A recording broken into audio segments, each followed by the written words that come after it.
I used to believe the worst day of a person's life was the day they heard a guilty verdict, but I was wrong. The worst day is the one when you stop hoping anyone will ever believe the truth.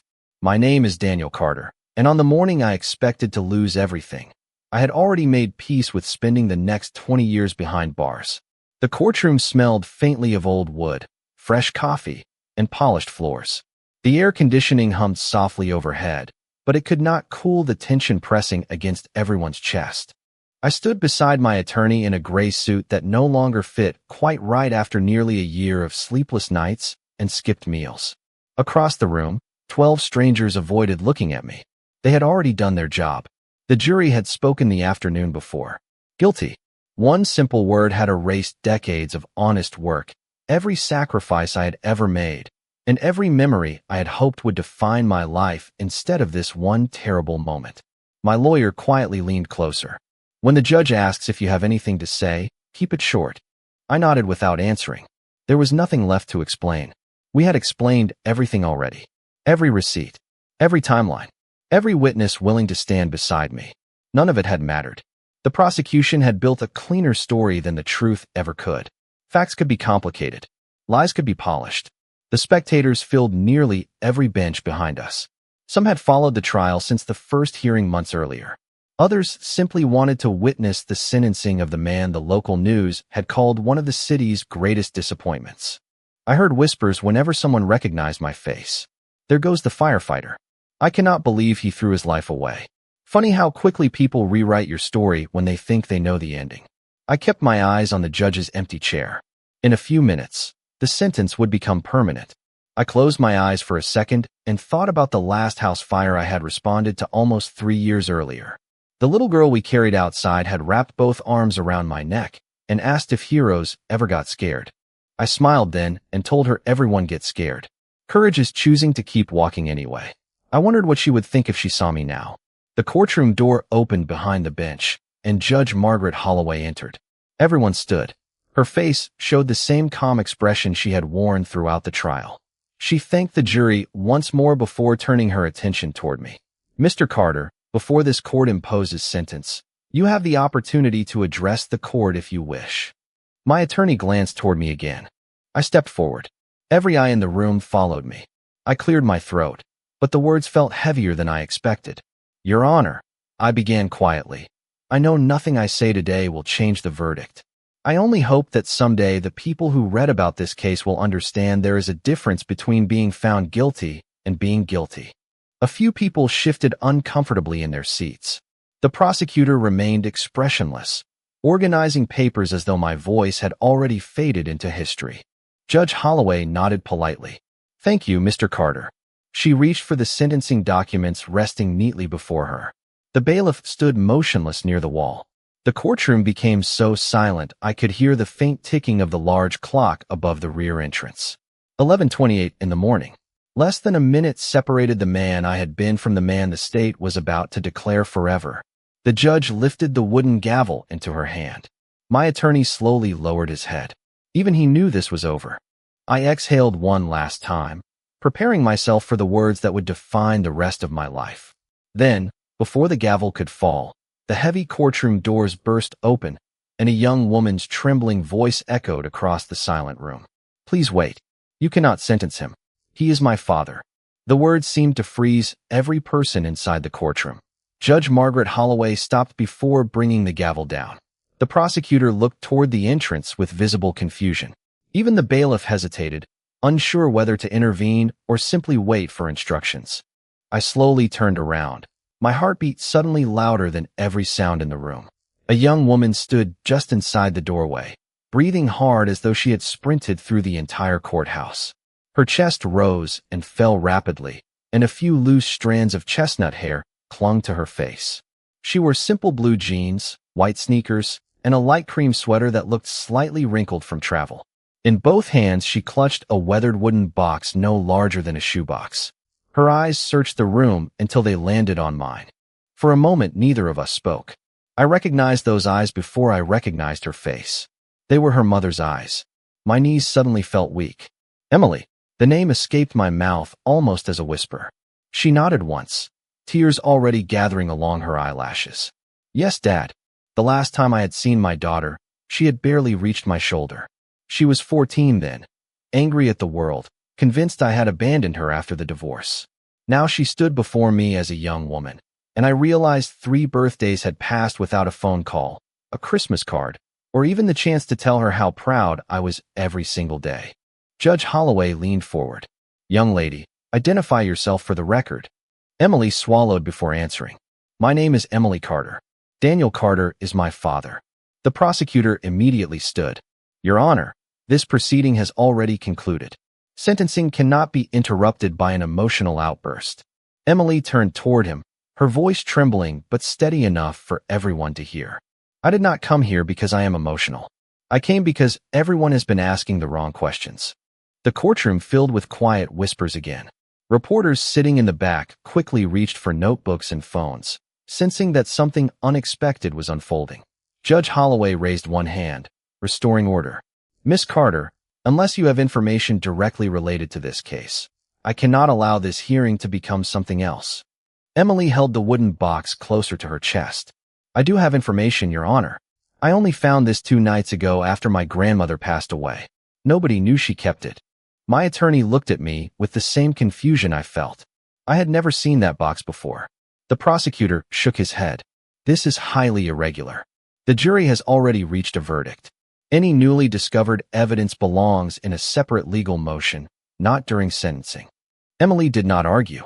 Instead, she slowly walked toward the front of the courtroom until she stood only a few feet away from me. For the first time in years, we were close enough to look directly into each other's faces. She smiled sadly. You really do not remember this box, do you? I searched my memory. The faded brass latch, the scratches across one corner, the dark walnut finish. Nothing came back. I quietly answered, no. Emily lowered her eyes for a second before looking back at me. That makes sense. You never even knew Grandma kept it after Mom left. Those words hit me harder than the guilty verdict had. My ex-wife had spent years making certain every bridge between Emily and me slowly disappeared. I had accepted that maybe my daughter hated me. Maybe she believed everything she had heard. Yet here she was risking her own peace to stop a sentence that was only seconds away from becoming final. Judge Holloway removed her reading glasses and studied Emily carefully. Miss Carter, tell this court one thing. Why did you wait until today? Emily's expression broke for the first time. A single tear rolled down her cheek. Because until 48 hours ago, I believed he was guilty too. Every person inside the courtroom fell silent again. Even the prosecutor stopped organizing his papers. Emily gently placed the wooden box on the evidence table without opening it. Then I found what Grandma left for me. After I read everything inside, I realized somebody did not just lie about my father. Somebody made sure I would never trust him again. No one moved toward the wooden box. It rested on the evidence table as though it carried far more weight than its size suggested. Judge Margaret Holloway looked first at Emily, then at the prosecutor, then at my attorney before finally speaking. The court understands the unusual nature of this situation. However, if there is credible information that could affect the integrity of these proceedings, this court has an obligation to hear it. The prosecutor immediately stepped forward. Your Honor, with respect, we are moments away from sentencing. We cannot allow a family keepsake to undermine months of testimony and deliberation. Judge Holloway answered calmly. Counselor, I have not decided what this box contains. Neither have you. She turned back toward Emily. Miss Carter, tell the court exactly what is inside before anyone opens it. Emily took a slow breath. It is not evidence the police collected because they never knew it existed. It belonged to my grandmother, Helen Carter. She left me a letter with instructions to open this box only if my father was ever convicted. A quiet murmur spread across the gallery. I stared at Emily in disbelief. My mother had never mentioned anything like this during our weekly phone calls before she passed away. She had sounded tired in recent months, but never frightened. Never secretive. My attorney gently placed a reassuring hand on my shoulder. Daniel, did your mother ever mention keeping documents related to the investigation? I slowly shook my head. Never. Emily carefully lifted the brass latch. It clicked softly, the sound echoing through the silent courtroom. She opened the lid just enough for everyone to see that the box contained no money, no weapon, and no dramatic surprise. Instead, there were neatly tied bundles of handwritten letters, several old photographs, a small digital voice recorder, and a thick brown envelope with my name written across the front in my mother's familiar handwriting. My heart almost stopped when I recognized her careful cursive. The envelope looked old, the edges slightly yellowed with time. Emily picked it up with both hands. Grandma wrote this 6 months before she died. She told me I was never supposed to read it unless Dad was about to lose everything. Judge Holloway asked quietly, "Have you read the contents?" Emily nodded. "Yes, Your Honor. Only because she instructed me to." The prosecutor folded his arms. "Letters are hearsay. They cannot overturn a verdict." Emily looked directly at him. "I know that. The letter is not the important part." She reached back into the box and removed one of the photographs. It showed my mother standing in front of her house almost 10 years earlier. Beside her stood a smiling little girl wearing a yellow raincoat. Emily. At first it seemed like nothing more than an ordinary family picture. Then she flipped it over. The back contained a date, a time, and several handwritten notes. My attorney narrowed his eyes. "Where did that come from?" Emily answered, "Grandma dated every photograph she ever printed. She also wrote where it was taken and who was there because she was afraid her memory would fade as she grew older." Judge Holloway extended her hand. "May I see it?" Emily walked the photograph to the bench. The judge studied both sides for nearly a full minute before passing it to the clerk. I could not read her expression, but I noticed she no longer seemed impatient to finish sentencing. Emily then removed the digital voice recorder. It was an older model with scratched silver buttons and a faded display. Grandma recorded conversations because her doctor suggested it after she started forgetting appointments. She carried this recorder almost everywhere. The prosecutor immediately objected again. "Your Honor, unless there is proof regarding when or how these recordings were made, they have no foundation." Emily remained remarkably calm. "I understand. That is why I brought everything, not just one item." She reached into the box again and produced a small notebook filled with page after page of dated entries. Every recording listed a date, a location, and the names of everyone present. My attorney's eyes widened as he flipped through several pages from where he stood. "These records go back almost 12 years. Emily nodded. "Grandma wrote down everything because she believed one day someone would need the truth more than memories." The courtroom had completely changed. Only minutes earlier, everyone believed the story had reached its ending. Now it felt as though the first chapter had only just begun. Judge Holloway carefully placed the notebook beside the photograph before looking directly at Emily once more. "Miss Carter, you have my attention. Tell this court one thing before we decide how to proceed. What was the first sentence your grandmother wrote in the letter addressed to your father?" Emily looked down at the envelope for several seconds before reading aloud in a trembling voice. "Daniel, if you are hearing these words, then the wrong man has already been judged, and the real lie has survived far longer than I ever feared." Judge Margaret Holloway lowered the letter onto the bench without saying another word. The silence that followed felt different from the silence before sentencing. Earlier, it had been the silence of an ending. Now it was the silence that comes just before people realize the story they believed may have been incomplete all along. The prosecutor finally cleared his throat. "Your Honor, even if this family kept journals and recordings, none of it automatically changes the evidence presented during trial." The judge nodded thoughtfully. "No, it does not. But if credible material suggests that significant information was never reviewed, this court cannot simply ignore it." She looked toward the clerk. "I want the recorder checked immediately. If it is operational, we will determine whether there is sufficient reason to delay sentencing." Emily carefully handed over the small silver recorder. The courtroom technician, who had been monitoring the audio system throughout the trial, connected it to a speaker on the clerk's desk. For a tense moment, nothing happened. Then a tiny green light appeared on the screen. "It still works," the technician quietly announced. Emily closed her eyes for just a second, almost as though she had been afraid the batteries would finally fail after all these years. The technician scrolled through dozens of recordings.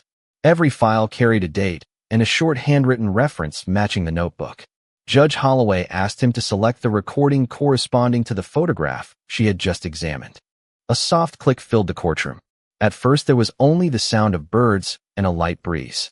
Then my mother's familiar voice came through the speakers, older but unmistakable. "It is April 14th. Emily is visiting today." I am recording because I do not want to forget what happened this afternoon. My chest tightened. I had not heard my mother's voice since the voicemail she left 2 weeks before she died.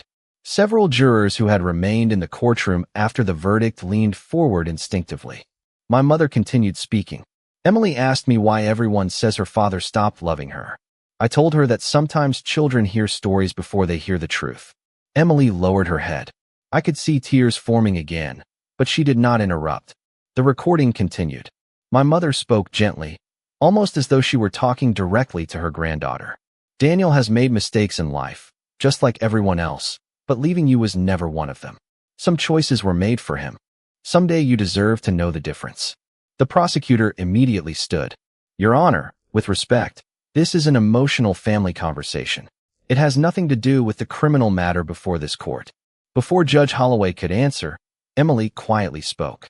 Please let it continue for another minute. The judge nodded once. The technician pressed play again. My mother's voice became slightly quieter as another person entered the room. A door opened. Footsteps crossed a hardwood floor. Then another voice spoke. Female. Calm. Familiar enough that I felt something stir deep in my memory, though I could not immediately place it. Helen, are you sure you should keep all of this? My mother answered without hesitation. Yes. If anything happens to me, someone will eventually need proof that Daniel never knew what they were planning. The courtroom seemed to stop breathing. The second woman replied softly. If they ever discover these recordings. My mother interrupted before she could finish. Then at least my son will finally have a chance. The recording ended with another click. Nobody spoke for several long seconds. Even the prosecutor appeared less certain than before. My attorney slowly turned toward me. Daniel, do you recognize the second voice? I searched every corner of my memory. It sounded close enough to recognize, but distant enough to remain just beyond reach. Finally, I answered honestly. I know I have heard her before. I just cannot remember where. Emily reached back into the wooden box and removed another bundle tied neatly with faded blue ribbon. That is because Grandma never wrote her full name. She carefully untied the ribbon and revealed several handwritten notes, each signed only with a single initial. The letter M appeared at the bottom of every page. Judge Holloway looked from the papers to Emily. Do you know who M is? Emily nodded slowly. I think I do. And if I am right, she was one of the witnesses who testified against my father during this trial. Emily's words settled over the courtroom like a storm cloud that no one could ignore. Every head slowly turned toward the witness benches where the people who had testified during the trial had been sitting only days before. Most of them were no longer present, but one face immediately returned to my mind. Melissa Grant. She had worked as an administrative coordinator for the charitable foundation that had become the center of the investigation.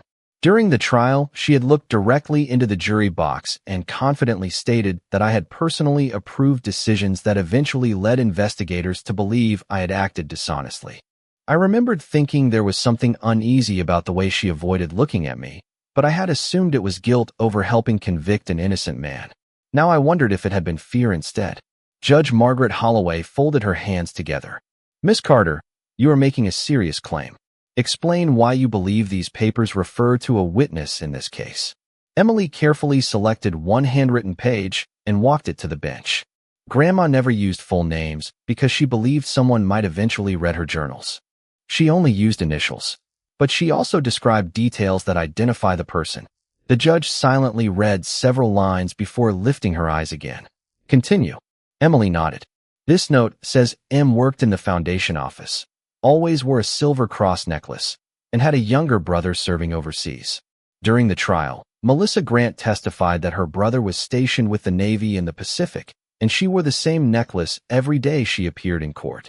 The prosecutor immediately objected. Similar descriptions are not proof of identity. Judge Holloway remained composed. No, they are not, but they are enough to justify asking additional questions. My attorney stepped closer to the bench. Your Honor, I respectfully request that sentencing be postponed until these materials can be reviewed by both parties. The prosecutor looked frustrated. This case has already consumed nearly a year. Delaying sentencing based on speculation sends a dangerous message. Judge Holloway answered firmly. Sentencing an innocent person would send an even more dangerous one. The courtroom became silent once again. I looked toward Emily. She was no longer the frightened teenager I remembered from years ago. Somehow, somewhere, she had found the courage that I thought our broken family had lost forever. She met my eyes for just a moment before speaking again. There is something else. She reached into the wooden box and removed another envelope, this one noticeably smaller than the first. Grandma labeled this one only after they hear my voice. She opened it carefully and removed a folded sheet of paper. It is a timeline she wrote after speaking with them several years ago. The judge accepted the document and began reading. As she continued, her expression changed almost imperceptibly. She looked toward the notebook, then back to the paper, comparing dates. My attorney noticed it as well. Your Honor, Judge Holloway did not answer immediately. Instead, she asked the clerk to bring her the trial transcript. After several minutes of comparing documents, she finally looked toward both attorneys. Counselors, according to this timeline, one key meeting described by Miss Grant during testimony appears to have occurred on a day when Mr. Carter was responding to a documented wildfire assistance deployment more than 100 miles away. The prosecutor quickly replied, "Witnesses can make mistakes about dates." Emily gently shook her head. Grandma thought the same thing at first. That is why she kept checking. She pointed toward the notebook. Every calendar entry, every receipt, every phone record she collected matched the same timeline. She believed Melissa was remembering someone else, or she was pressured into repeating a version of events that never actually happened. I felt as though pieces of my own life were being handed back to me one at a time. Memories I had buried beneath months of accusations slowly returned. I remembered that deployment. It had lasted nearly 14 hours. Hundreds of volunteers had been there. My location had never been a secret. Yet somehow that detail had disappeared during the investigation. Judge Holloway closed the transcript and looked directly at the prosecutor. I believe this court now has sufficient reason to suspend sentencing until these newly presented materials can be authenticated and reviewed. Before anyone could respond, the courtroom doors opened once more. A deputy walked quickly toward the prosecutor and quietly handed him a folded note. I watched the color drain from his face as he read the first few lines. Judge Holloway noticed immediately. "Counselor, is there something the court should know?" He hesitated longer than anyone expected before answering in a noticeably quieter voice than before. "Your Honor, Melissa Grant has just contacted my office. She says she wishes to correct part of her testimony before it is too late." The courtroom remained completely still as the prosecutor slowly lowered the note into his briefcase. For the first time since my arrest, he looked less like a man arguing a case and more like someone questioning whether he had been given the entire truth. Judge Margaret Holloway watched him carefully. "Counselor, I asked a direct question." He cleared his throat before answering. "Your Honor, approximately 10 minutes ago my office received a message from Melissa Grant through her attorney. She is requesting an immediate opportunity to supplement her testimony. According to this message, she believes portions of her previous statements may have been inaccurate." A wave of whispers swept through the gallery. Reporters began scribbling furiously. My attorney looked at me without speaking. Neither of us had expected events to move this quickly. Emily stood quietly beside the evidence table, her hands folded together as though she were still trying to convince herself that she had done the right thing. Judge Holloway turned toward the prosecutor. "Did the message explain why Miss Grant wishes to change her testimony today rather than during the trial?" He hesitated before replying. "It states only that recent information has caused her to revisit documents she had not reviewed for several years." Emily gently shook her head. "That is not what happened." Every eye shifted toward her. Judge Holloway nodded. "Go ahead, Miss Carter." Emily took a slow breath. "Last night I met Melissa." The entire courtroom reacted at once. Even I stared at my daughter in surprise. "You what?" I asked before I could stop myself. Emily looked at me with quiet regret. "I wanted to tell you first, Dad, but there was not enough time." She faced the judge again. "After I found Grandma's box, I spent hours reading every page. One address appeared several times beside the letter M. I drove there yesterday evening because I needed answers before today." The prosecutor frowned. "Did you threaten or pressure this witness in any way?" Emily answered immediately. "Absolutely not. I only knocked on her door."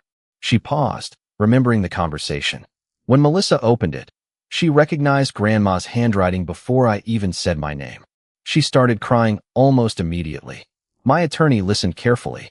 "What did she tell you?" Emily swallowed. She said she had lived with guilt for years because she believed correcting one mistake would not matter anymore. She thought the investigation had already decided who was responsible before anyone interviewed her.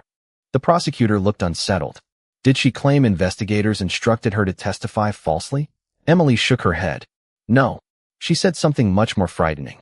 She said nobody ever asked her the questions that would have revealed the truth. Judge Holloway leaned forward. Explain. Emily continued carefully. Melissa admitted she assumed my father attended one important planning meeting because everyone around her spoke as though he had. She never actually saw him there. When investigators interviewed her months later, they showed her calendars and documents with his name already highlighted. She believed her memory was simply incomplete, so she agreed. My attorney immediately looked toward the prosecutor. That is called confirmation bias. Once someone believes a version of events, every later memory begins fitting that version. The prosecutor remained silent. Emily continued. Melissa found an old appointment book after I left her house. She called my grandmother's old phone number hoping someone would answer, but of course nobody did. Then she contacted the district attorney's office this morning. Judge Holloway slowly removed her glasses again. Miss Carter, did Melissa explain why your grandmother knew so much? Emily nodded. Because Grandma never stopped checking the facts after my father was arrested. She believed something never felt right. She visited old neighbors, collected public records, saved receipts people were throwing away, and wrote down every conversation while her memory was still clear. Hearing those words, I suddenly understood why my mother always asked strange questions during our weekly calls. She had never been making ordinary conversation. She had been quietly rebuilding a timeline that everyone else had abandoned. I felt both overwhelming gratitude and heartbreaking sadness that I had never realized what she was doing while she was alive. Judge Holloway looked toward the clerk. Contact Miss Grant's attorney immediately.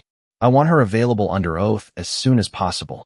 Before the clerk could leave the courtroom, another deputy approached the bench carrying a sealed evidence envelope. Your Honor, this was just delivered by courier from Miss Grant's attorney. He requested immediate delivery. The judge examined the label before carefully opening it. Inside was a worn leather appointment planner with several colored bookmarks attached to specific pages. She opened the first marked page and silently compared the handwritten entries with the dates already recorded in Helen Carter's notebook. Her expression changed completely. She looked up slowly and said, "It appears both timelines match exactly. And according to these entries, Mr. Carter could not have attended the meeting that became the foundation of this entire case." Judge Margaret Holloway closed the leather appointment planner with deliberate care and looked across the courtroom with an expression I had not seen once during the entire trial. It was no longer the expression of a judge preparing to impose a sentence. It was the expression of someone realizing that a legal proceeding had suddenly become a search for the truth all over again. She placed both hands on the bench. The court is officially suspending sentencing pending immediate review of this newly presented material. A collective gasp swept through the gallery. Reporters rushed toward the hallway to relay the breaking development, while others remained frozen in their seats, unwilling to miss another second. My attorney slowly exhaled, almost as though he had been holding his breath for months. He turned toward me with the faintest smile I had seen since the investigation began. "Daniel, this is the first real chance we have had." I nodded, but I could not speak. My eyes remained fixed on Emily. She had walked into this room believing I might already hate her for believing the accusations against me. Instead, she had become the one person who refused to let the story end the way everyone expected. The prosecutor stood once again, although this time his voice carried none of the certainty it once had. "Your Honor, in light of these developments, the state respectfully requests time to conduct an independent review." Judge Holloway answered immediately. "That review should have begun the moment your office received Miss Grant's message." He lowered his head slightly. "Yes, Your Honor." The courtroom doors opened again, and Melissa Grant entered quietly with her attorney. She looked nothing like the confident witness who had testified weeks earlier. Her shoulders were tense, and she held a thick folder against her chest with both hands. As she walked toward the witness stand, she briefly looked at me before lowering her eyes. I did not see hostility. I saw regret. After being sworn in, she remained silent until Judge Holloway spoke. "Miss Grant, your attorney informed the court that you wished to correct your testimony. You understand you are under oath. Melissa nodded. I do. She took a deep breath before continuing. I owe this court an apology. More importantly, I owe one to Mr. Carter. Every person inside the courtroom leaned forward. During the investigation, I believed I was helping investigators reconstruct events from memory. I answered every question honestly, but I slowly realized that many of my answers were based on assumptions instead of direct memories. The prosecutor listened without interruption. Melissa continued. After Emily visited me yesterday, I searched through boxes that had been stored in my basement since my office moved several years ago. I found my original appointment planner and handwritten notes that I had never provided because nobody asked whether I still had them. She carefully opened the folder and removed several pages. Those records show that the meeting I believed Mr. Carter attended actually took place 1 week later than I remembered. By then, another administrator had taken over his responsibilities because Mr. Carter had been assigned to emergency wildfire assistance outside the county. My attorney immediately approached the witness stand. Miss Grant, are you telling this court that your original testimony identifying Mr. Carter at that meeting was incorrect? Melissa looked directly at me for the first time. Tears filled her eyes. Yes, I never intentionally lied, but I was wrong. The words echoed through the courtroom with extraordinary weight. I had imagined hearing something like that hundreds of times while sitting alone in my apartment waiting for trial. Yet when it finally happened, I felt no anger, only exhaustion. Judge Holloway reviewed the newly submitted documents while the clerk compared them against the evidence already admitted during trial. After several minutes, the clerk quietly whispered something to the judge. She nodded before addressing both attorneys. The newly produced records independently corroborate the timeline established by Helen Carter's journals and the appointment planner. The court now has multiple sources pointing to the same conclusion. The prosecutor slowly rose once more. His face had lost every trace of confidence. Your Honor, based upon the evidence presented today and the witness's corrected testimony, the state can no longer represent that the factual record supporting the verdict remains reliable. The gallery erupted into whispers louder than at any previous moment. Judge Holloway struck the gavel once, restoring order. She looked directly at me before speaking in a calm but unmistakably firm voice. Mr. Carter, this court believes a serious miscarriage of justice may have occurred. Accordingly, the guilty verdict will be set aside pending immediate post-trial review, and this matter will proceed under emergency reconsideration. Furthermore, I am ordering an independent investigation into how these critical records failed to reach this courtroom in the first place. I closed my eyes for just a second, feeling a burden begin to lift that I had believed would remain on my shoulders forever. When I opened them again, Emily was smiling through tears. For the first time in years, neither of us needed words to understand exactly what the other was feeling. The courtroom slowly settled into an unfamiliar silence. But this time it was filled with relief instead of fear. Judge Margaret Holloway reviewed the final recommendation submitted jointly by the attorneys after several hours of emergency proceedings. Every document from Helen Carter's wooden box had now been authenticated. Melissa Grant's appointment planner matched official emergency deployment logs, archived county dispatch records, volunteer sign-in sheets, and even fuel purchase receipts collected during the wildfire response. One by one, every independent source pointed to the same conclusion. I had been somewhere else entirely when the meeting that became the foundation of the case actually occurred. The timeline that had once appeared so certain had quietly fallen apart under the weight of simple facts. Judge Holloway looked toward the clerk before addressing the courtroom.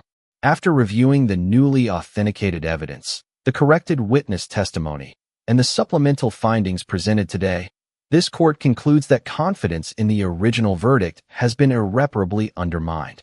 She paused for a brief moment, allowing every word to settle. Accordingly, the conviction is hereby vacated. The judgment is set aside effective immediately. Mr. Daniel Carter is released from all conditions associated with this conviction while the remaining administrative matters proceed. I heard the words, yet for several seconds they did not feel real. My attorney gently touched my shoulder. Daniel, he whispered with a smile that was no longer restrained, you are free. I slowly looked around the courtroom. The same walls that had seemed ready to close around me only hours earlier now felt strangely open. Reporters lowered their cameras for a moment. Even several people who had attended nearly every day of the trial quietly applauded before quickly stopping when they realized they were still inside a courtroom. Judge Holloway did not interrupt them immediately. Instead, she looked directly at me. "Mr. Carter, this court cannot return the months you have lost, nor can it erase the burden placed upon you and your family. The justice system depends upon careful examination of facts, and today we were reminded that truth sometimes arrives later than it should. On behalf of this court, I acknowledge the seriousness of what has occurred." I nodded respectfully. "Thank you, Your Honor." They were the only words I could manage. Emily remained standing near the evidence table, still holding the now empty wooden box that had changed everything. She looked at it quietly before running one hand across the worn lid. "Grandma knew," she whispered softly. I walked toward her slowly, uncertain whether she wanted distance or comfort. Before I could say anything, she placed the box into my hands. "She wanted you to have it." I looked down at the familiar scratches in the walnut wood. Somehow that simple box had carried more hope than I had possessed during the entire trial. "She never stopped believing," I said quietly. Emily nodded through tears. "Neither should I have." I gently shook my head. "You were a child trying to understand a situation that even adults misunderstood." She looked away for a moment. "I believed things about you that were not true. You believed what people kept telling you," I answered. "There is a difference." She wiped her eyes and managed a small smile. "I almost did not come today." I looked at her with surprise. "Why?" "Because I thought you would never forgive me." I stepped one pace closer. "Emily, there was never anything to forgive." For several seconds, neither of us moved. Then she quietly closed the remaining distance and wrapped her arms around me. I held my daughter for the first time in more than 3 years. No words could have expressed everything that had been lost between us or everything we still hoped to rebuild. Around us, the courtroom continued moving. Lawyers gathered files. Deputies spoke quietly with investigators assigned to the newly ordered independent review. Melissa Grant approached cautiously with her attorney beside her. She stopped several feet away. "Mr. Carter," she said softly, "I know saying I am sorry cannot repair what happened." I looked at her for a long moment before answering. "The truth you told today may have saved the rest of my life. I hope you can forgive yourself enough to keep telling it." Tears filled her eyes as she nodded gratefully. Judge Holloway rose from the bench one final time before leaving the courtroom. As she passed, she looked toward Emily and then toward me. "Sometimes justice begins with evidence," she said quietly. "Sometimes it begins with someone refusing to stay silent." As the courtroom doors opened and warm afternoon sunlight filled the hallway outside, I realized that I was not walking out carrying bitterness. I was walking out carrying my mother's wooden box in one hand and the chance to know my daughter again in the other. 3 months later, I unlocked the front door of my small house just before 6 o'clock on a quiet Saturday morning. The place still looked almost exactly as it had before my arrest, but somehow it finally felt like home again. Fresh sunlight streamed through the kitchen window, and the smell of coffee slowly filled the room. For the first time in longer than I could remember, I was not waking up to another meeting with attorneys or another interview with investigators. Life had become wonderfully ordinary. The independent review ordered by Judge Margaret Holloway had officially concluded 6 weeks earlier. The final report confirmed that a chain of honest mistakes, unchecked assumptions, and incomplete records had gradually created a story that appeared convincing but was never completely true. The county announced new evidence review procedures, updated witness interview guidelines, and additional safeguards designed to prevent another family from experiencing what mine had endured. Those changes would never return the months I had lost, but knowing someone else might be protected because of them gave those painful days a measure of purpose. I heard another key turn in the front door. Emily stepped inside carrying 2 paper grocery bags and smiled the moment she saw me. "I remembered you always liked blueberry pancakes on Saturdays." I laughed softly. "You remembered that?" She placed the bags on the counter. "Grandma told me. She said you never skipped pancake Saturdays unless you were called out on an emergency." We worked together in comfortable silence, measuring flour, cracking eggs, and laughing whenever one of us made a small mistake. It felt strange how quickly ordinary moments could heal wounds that had once seemed impossible to repair. We were not pretending the lost years had never happened. We were simply refusing to let them decide the years still waiting for us. After breakfast, Emily carried the old wooden box into the living room and placed it carefully on the coffee table. We had agreed not to rush through its contents. Every weekend we opened one letter, listened to one recording, or looked through one small collection of photographs. It had become our way of spending time with the woman who had quietly protected both of us even after she was gone. Emily unfolded another handwritten note from Helen Carter and smiled before reading aloud. The strongest families are not the ones that never break. They are the ones that choose to find one another again. She looked at me. Grandma really believed that. I nodded. She spent her whole life proving it. Emily reached into the box and handed me one final photograph I had never seen before. It showed me years earlier wearing my firefighter uniform while carrying a much younger Emily on my shoulders during a community picnic. We were both laughing at something outside the frame. On the back, my mother had written only one sentence. Do not let one terrible season convince you that this is the whole story.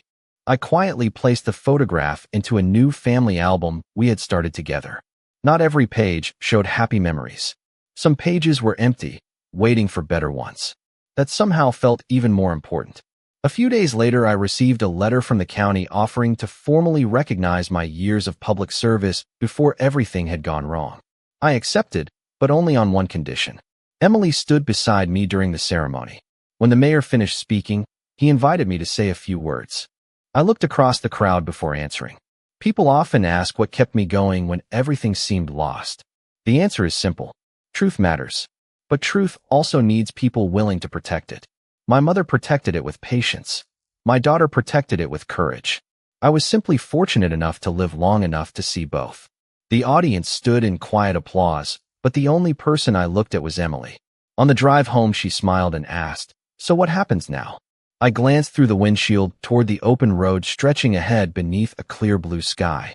Now we stop living inside the worst chapter of our lives. She smiled back. And we start writing the next one. I nodded. Together. Looking back, I finally understood something I could never have believed on the morning I thought my life was over. Justice is not only a verdict written on official paper. Sometimes justice is a daughter choosing to ask one more question. Sometimes it is a mother quietly preserving the truth for years without expecting recognition. Sometimes it is a stranger admitting an honest mistake before it is too late. And sometimes the greatest sentence a person will ever hear is not one that takes away freedom, but one that gives a family the chance to become whole again.